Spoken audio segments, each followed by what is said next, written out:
Also tonight, how hundreds of thousands of disabled people are waiting years to find a suitable home. Next tonight, hundreds of thousands of disabled people are struggling to find suitable homes to live in. According to Disability Rights UK, only 1 in 10 homes has the lowest level of accessibility, leaving many disabled people spending years on waiting lists or unable to get around their own homes, as Catherine Sengai explains.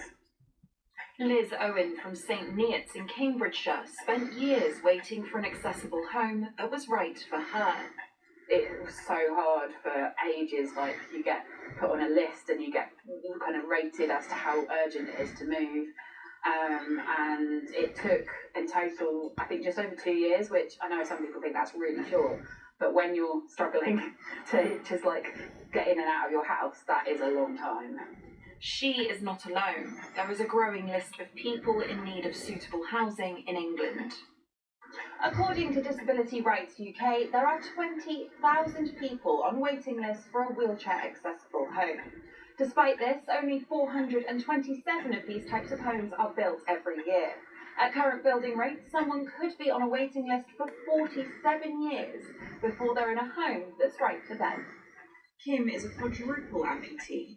She lost her limbs after she contracted sepsis in 2018 and spent 9 weeks in an induced coma. Her wheelchair makes it difficult for her to access half of her home, and she has been on a waiting list to move for 3 years already. I'm existing in this bungalow, I'm not living. I can't live to my full capability because I can't do half the things I'd like to do. I can't go in the kitchen to do anything, I can't go to the bathroom by myself, so that's, kind of degrading. I've got to have somebody take me to the toilet all the time, it's just degrading.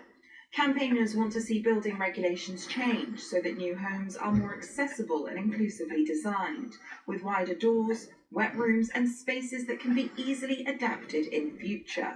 We think that we should be starting with the idea of 10% of new homes being wheelchair accessible, because we're really trying to catch up on a very big deficit. In a statement, the government said everyone should be able to access a home that is suitable for them and meets their needs.